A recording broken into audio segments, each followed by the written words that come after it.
ఉన్న ప్రాధాన్యత అందరికీ తెలిసిందే.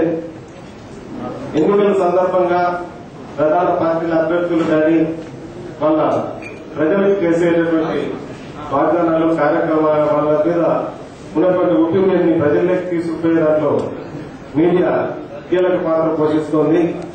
ఈరోజు ప్రజాస్వామ్యంలో ఒక మంచి నాయకులను ఎన్నుకునే అవకాశాన్ని ప్రజలకు కల్పించాలనే ఒక మంచి ఉద్దేశంతో ఏపీడబ్ల్యూజే మీట్ ది ప్రెస్ కార్యక్రమాలని నిర్వహిస్తోంది.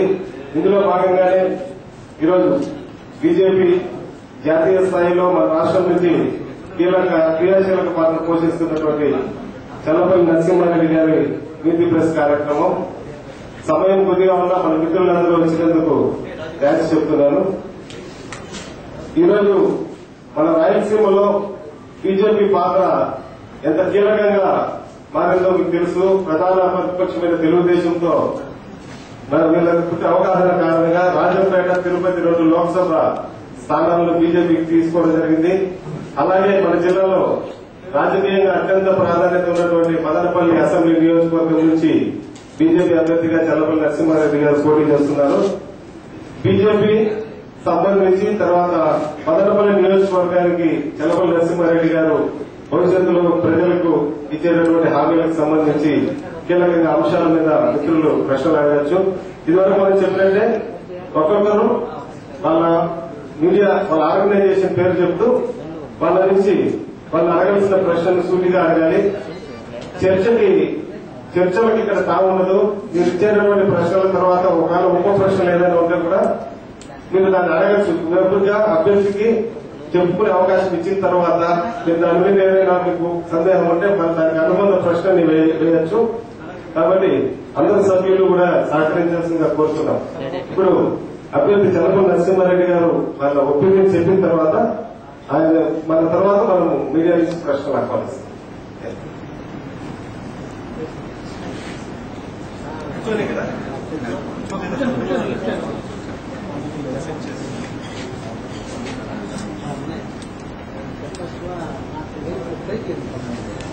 మీడియా సోదరులందరికీ కూడా నమస్కారం. రేపు నెల 7వ తారీఖున జరగబోయేటువంటి ఈ యొక్క రాష్ట్ర శాసనసభ మరియు పార్లమెంట్ ఎన్నికల సందర్భంగా ఈ ఎన్నికలు చాలా ప్రాధాన్యత సంతరించుకున్నది. ముఖ్యంగా మనం చూసినట్లయితే ఈరోజు ఓటర్స్ లో సామాన్య జనంలో కూడా ఈ ఎన్నికల పట్ల ఎక్కువ ఆసక్తి చూపుతున్నారు. ముఖ్యంగా యువత, విద్యార్థులు ఈ 10 సంవత్సరాలుగా ఈ దేశంలో ఈ రాష్ట్రంలో జరిగినటువంటి పరిపాలన దృష్టిలో పెట్టుకొని ఇలాంటి పరిపాలన పోవాలి, మంచి పరిపాలన కావాలని చెప్పేటువంటి దీంతో ఈరోజు మంచి పరిపాలన కోసం నరేంద్ర మోడీ గారి నాయకత్వం కోసం గుజరాత్ తరహా అభివృద్ది అన్ని ప్రాంతాల్లో జరగాలనేటువంటి ఆలోచనతో ఈరోజు మన రాష్ట్రంలో గాని మన ప్రాంతాల్లో గాని ప్రజలంతా ముందుకు వస్తున్నారు. ఈ సందర్భంలో రాష్ట్ర అభివృద్ది విషయంలో కూడా గతంలో ఎన్డీఏ ప్రభుత్వం ఉన్నప్పుడు మన యొక్క ప్రాంతంలో చూసినట్లయితే అప్పుడు జరిగిన అభివృద్ది కార్యక్రమాలు ఉన్నాయి కానీ ఈ 10 సంవత్సరాలు ఒక కార్యక్రమం కూడా కనపలేదు.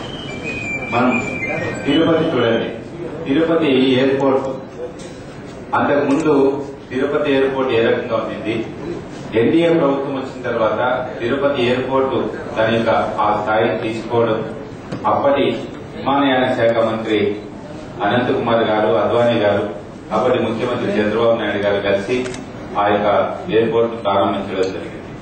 అదే రకంగా ఎన్డీఏ ప్రభుత్వంలోనే ఈ యొక్క పాకాల కాట్పాడి రైలు మార్గం కూడా కన్వర్షన్ చేయడం జరిగింది. అదే రకంగా ధర్మవరం పాకాల మీదుగా కూడా దానికి శంకుస్థాపన కూడా ఎన్డీఏ కాలంలో చేయడం జరిగింది. అదే రకంగా మనకున్నటువంటి ఇంత పెద్ద విశాఖపట్నం నుండి చెన్నై వరకు ఏదైతే 4 లైన్ల రహదారి ఉందో అది ఆ రోజు జరిగినటువంటి కార్యక్రమం. ఈ రకంగా రేపటికి కూడా ఈ కార్యక్రమాలతో పాటు మంచి పరిపాలన మామూలు సామాన్య ప్రజల్లో కూడా పనికి ఆహార పథకం పేరుతో కానీ, గ్రామీణ సడక్ యోజన పేరుతో గ్రామీణ రోడ్ల విషయంతో కానీ, ప్రధానమంత్రి గ్రామ సడక్ యోజన పేరుతో, అదేవిధంగా స్వజల జాతర పేరుతో అన్ని యొక్క వర్గాలు, అన్ని ప్రాంతాలు, పల్లెల నుంచి పట్టణాల వరకు కూడా ఒక పరిపాలన, మంచి పరిపాలన గాడిలో పెట్టినటువంటి సందర్భంలో మళ్లీ ఈ ప్రభుత్వం రావడం, ఆ అభివృద్ధి అంతా కూడా గుర్తుపడిపోవడం, ఆ కార్యక్రమాలన్నీ ఆగిపోవడం. కాబట్టి మళ్లీ ఆ పరిపాలన రావాలని ఈ రోజు అందరూ కూడా కోరుకుంటున్నారు. ఆ పరిపాలన కోసమే రాష్ట్రం విభజన జరిగిన తర్వాత కూడా ఈ యొక్క బిల్లులో వచ్చినటువంటి అంశాలు ఏవైతే ఉన్నాయో, ముఖ్యంగా వెంకయ్యనాయుడు గారు, భారతీయ జనతా పార్టీ ఆ యొక్క బిల్లులో పట్టుపట్టి ఇంతకు ముందు తండ్రి నీమ, గాలేరు నగరి, తెలుగంగా పథకాలకి నికర జలాలు లేవు. కానీ ఈ బిల్లు మూలంగా నికర జలాలు 200 టీఎంసీల నీళ్లని బిల్లులో పెట్టించి దానికి చట్టబద్దత కల్పించేటువంటి అవకాశం ఈరోజు భారతీయ జనతా పార్టీ కల్పించబడింది. కాబట్టి రాబోయేటువంటి 2-3 సంవత్సరాల్లో మన ప్రాంతం అంతా కూడా నీళ్లు, సాగునీరు, తాగునీరు సమస్య పరిష్కారం కాబోతా ఉంది. దాంతోపాటు మన ప్రాంతానికి ప్రత్యేక ప్రతిపత్తి కల్పించడం మూలంగా ఈరోజు పరిశ్రమలంతా కూడా మన ప్రాంతానికి తరలివచ్చేటువంటి అవకాశం ఉంది. ముఖ్యంగా మన చిత్తూరు జిల్లా 2 రాష్ట్రాలకు బార్డర్లో ఉంది. ఈ ట్యాక్స్ ఆదాయం ప్రకటించడం మూలంగా పరిశ్రమలు కూడా మన ప్రాంతానికి భారీగా వచ్చేటువంటి అవకాశం ఉంది. మన తిరుపతి విమానాశ్రయాన్ని అంతర్జాతీయ విమానాశ్రయంగా చేయాలని చెప్పేసి వెంకయ్యనాయుడు గారు కానీ పార్టీ ముందు నుంచి కూడా చెప్తా వచ్చింది. ఆ పని కూడా రేపు ఎన్డీఏ ప్రభుత్వం వస్తేనే జరుగుతుంది. కాబట్టి మన జిల్లా కానీ, మన ప్రాంతం కానీ పూర్తి స్థాయిలో అభివృద్ధి జరగడానికి రాబోయేటువంటి 5 సంవత్సరాల్లో ఈ ప్రాంతం మన దేశంలోని అత్యంత అభివృద్ధి చెందినటువంటి రాష్ట్రంగా తీర్చిదిద్దడం కోసం తెలుగుదేశం, భారతీయ జనతా పార్టీ యొక్క కలయికతో ఈ రాష్ట్రం ముందుకు పోతున్నటువంటి విశ్వాసంతో ఈరోజు ప్రజలు కూడా విశ్వాసాన్ని కలిగిస్తున్నారు. ఆ రకంగా ముందుకు పోవడానికి భారతీయ జనతా పార్టీ ముందుకు వచ్చిందని చెప్పేసి ఈ ఎన్నికల సందర్భంగా పూర్తి విజయాన్ని ఈ యొక్క అలయన్స్ ఈ ప్రాంతంలో సంపూర్ణ విజయం సాధిస్తారనే విశ్వాసం ఈరోజు మాకు.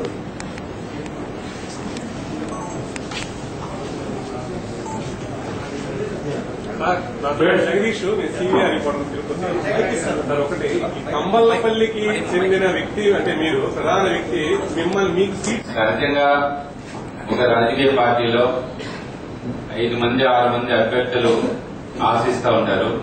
అదే పార్టీకి సంబంధించి ఒకరికి నిర్ణయం చేసినా మిగతా అభ్యర్థులు కూడా ఆ రకమైన అసంతృప్తి సహజంగా వస్తుంది. కానీ ఇవన్నీ సహజంగా ఉండేటువంటిది. కానీ అందరినీ కలుపుకొని అందరం కలిసి మదనపల్లిని మరో గుజరాత్ చేయడం కోసం మేమంతా కంకణబద్ధులైనాం. ఆ రకంగా తంబలపల్లిలో దీంట్లో కూడా మాకేమి తంబలపల్లి వద్దని మేము చెప్పలేదు. తెలుగుదేశం పార్టీ కూడా మీరు మదనపల్లిలో చేయండి, తంబలపల్లిలో మేము బలహీన వర్గాలకు సంబంధించిన బీసీ అభ్యర్థి కేటాయించాలని చెప్పి చెప్పడంతో మదనపల్లి చేయండి అంటే, నేను మదనపల్లిలో హై స్కూల్ నుంచి నేను మదనపల్లిలో చదివేదని నేను మదనపల్లిలోనే ఉంటున్నాను. కాబట్టి మదనపల్లికి తంబలపల్లికి మాకు తేడా లేదు. నా రాజకీయ జీవితం కానీ, కాలేజీ జీవితం కానీ, విద్యార్థి సంఘ బీటీ కళాశాల విద్యార్థి సంఘ అధ్యక్ష చైర్మన్ గా అంతా కూడా మదనపల్లితోనే నాకు అనుబంధం ఉంది. కాబట్టి అవన్నీ కూడా సర్దుకుంటాయి.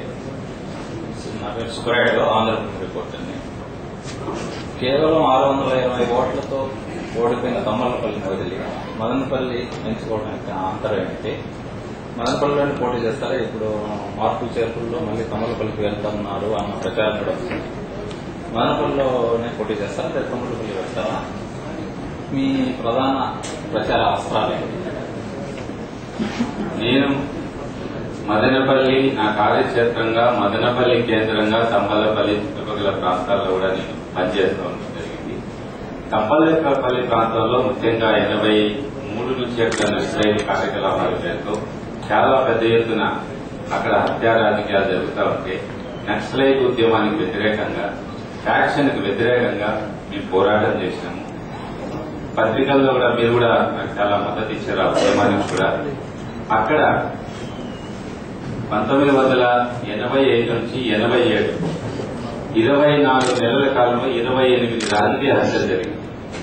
కాబట్టి ఆ రకమైనటువంటి కాన్స్టిట్యున్సీలో మేము రిస్క్ తీసుకొని ఈ యొక్క హత్యా రాజకీయాలు, హింసా రాజకీయాలకు వ్యతిరేకంగా పోరాటం చేయడం మూలంగా అక్కడున్నటువంటి భూస్వామ్య వర్గాలు ఏదైతే అభివృద్ధికి అడ్డంగా ఉండి ప్రజల మీద తమ పెద్దలను సాగించే పరిస్థితుల్లో దానికి వ్యతిరేకంగా మేము పోరాటం చేసినాము.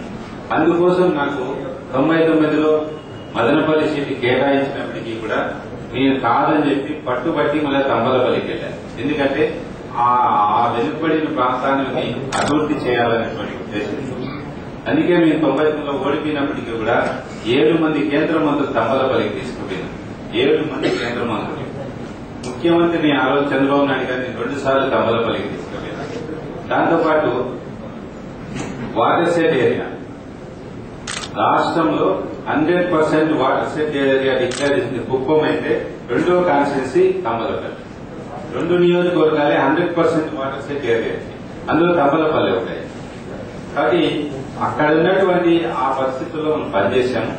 ఇప్పుడు ఈ అలయన్స్ లో భాగంగా నాకేమి అక్కడ పోటీ చేయాలన్నా ఇక్కడ నాకేం అభ్యంతరం లేదు. కాకపోతే పార్టీ 2 పార్టీలకు సర్దుబాటులో భాగంగా మదనపల్లి చేయాలంటే సిద్ధపడాను. అతని తంబలపల్లి వదిలిపెట్టే సమస్య లేదు. పార్టీ నిర్ణయం బట్టి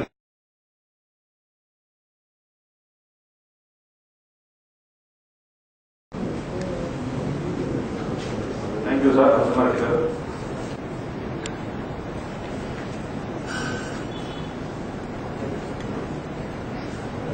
భారతీయ జనతా పార్టీ ఏ కార్యక్రమాలతో ముందుకు వస్తుందనేది ఎన్నికల ప్రణాళికలో ప్రకటించడం జరిగింది. ముఖ్యంగా నదుల అనుసంధానం ప్రథమ ప్రాధాన్యత ఇచ్చి గంగా కావేరీ నదుల అనుసంధానం ద్వారా దేశాన్ని మొత్తమంతా సస్యశ్యామలం చేసేటువంటి అవకాశం ఈరోజు భారతీయ జనతా పార్టీకి వస్తూ ఉంది. మొన్న నరేంద్ర మోడీ గారు హైదరాబాద్కు వచ్చిన సందర్భంలో కూడా దీనికి మొదటి ప్రాధాన్యత ఇవ్వడం, ఎన్నికల ప్రణాళికలో కూడా దీనికి మొదటి ప్రాధాన్యత ఇవ్వడం మూలంగా ఈ దేశంలో తిరిగి ప్రపంచానికి తిండి పెట్టేటువంటి దేశం, వ్యవసాయక దేశంగా ఉన్నటువంటి దేశానికి ఆ రకంగా వ్యవసాయాన్ని రైతును రాజు చేయడం కోసం ఈ నదుల అనుసంధానం అనేది ఉపయోగపడుతుంది. దీంతో పాటు మన దేశంలో ఉన్నటువంటి యువత ఎవరైతే చదువుకున్నటువంటి నిరుద్యోగ యువత కోసం వాళ్ళకి నైపుణ్యాన్ని పెంచి ఆ నైపుణ్యాన్ని పెంచడం ద్వారా వృత్తిలో ఏ యొక్క అవసరాలు ఉంటాయో దానికి తగ్గట్టు నైపుణ్యానికి స్కిల్ డెవలప్మెంట్ కోసం బడ్జెట్ కేటాయింపజేసి మనం చాలా ప్రపంచానికి ఏ వస్తువు కావాల్సినా ఈరోజు భారతదేశంకి పోతుంది అనేటువంటి సంకేతం ఏదైతే ఉందో యువత ఈరోజు నమ్ముతున్నారు. దాన్ని సాకారం చేసి ప్రజల మద్దతు పొందడం. భారతీయ జనతా పార్టీ ప్రవచనం దేశవ్యాప్తంగా ఇస్తూ ఉంది. ఆంధ్రప్రదేశ్ రాష్ట్రంలో పొత్తులు అనగానే భారతీయ జనతా పార్టీ కేటాయించబడే స్థానము తిరుపతి అనేటువంటిది ప్రజల్లో. దేశమంతా కూడా రాజకీయ మార్పును కోరుకుంటుంది. కుటుంబ పాలనకు, వంశపార్య పరిపాలనకు వ్యతిరేకంగా కాంగ్రెస్ పార్టీ చేసినటువంటి అవినీతి కుంభకోణాలమయ్య పార్టీకి వ్యతిరేకంగా ఈరోజు మార్పు తీసుకురావడానికి దేశమంతా సిద్దమైంది. అదేవిధంగా అసంబద్ధంగా తీసుకున్నటువంటి ఈ విభజన కారణంగా కాంగ్రెస్ పార్టీకి లోకల్ చెల్లిపోయి ఈ ప్రాంతంలో కేవలం బీజేపీతో మాత్రమే అభివృద్ది సాధ్యమవుతుంది. కొత్తగా ఏర్పడినటువంటి సీమాంధ్ర స్వర్ణాలుగా మార్చాలంటే కేవలం మోడీతోనే సాధ్యం. వెంకయ్యనాయుడు గారి నాయకత్వం వంటి నాయకులు ఉంటే గానీ ఈ ప్రాంతం అభివృద్ది చెందడానికి అవకాశం లేదు. ఎందుకంటే ఐఐటీ కావచ్చు, ట్రిపుల్ కావచ్చు, విమానాశ్రయాలు కావచ్చు, రోడ్లు కావచ్చు, ఇతర తాగునీటి, సాగునీటి ప్రాజెక్టులు పూర్తి కావాలన్నా ఈ ప్రాంతం అమిత వేగంతో అభివృద్ది చెందాలన్నా జాతీయ పార్టీగా బీజేపీ అధికారం రావడానికి అందరూ కూడా కోరుకుంటున్నారు. ఆ విధంగానే ఈరోజు అన్ని వర్గాల వారు బీజేపీకి మద్దతు తెలియజేస్తున్నారు. ఈ పొత్తుల్లో భాగంగా బీజేపీ కేటాయించిన సీట్లు అన్నింటిలో కూడా బీజేపీ విజయకేతనం ఎగురవేసింది. ఖచ్చితంగా అధికారంలోకి బీజేపీతో అలయన్స్ పెట్టిన టీడీపీ, బీజేపీ కలిసి ఈ ప్రాంతంలో అధికారంలోకి వస్తుంది. అదేవిధంగా ఢిల్లీలో మోడీ గారి నేతృత్వంలోని ఎన్డీఏ అధికారంలోకి వస్తే మేము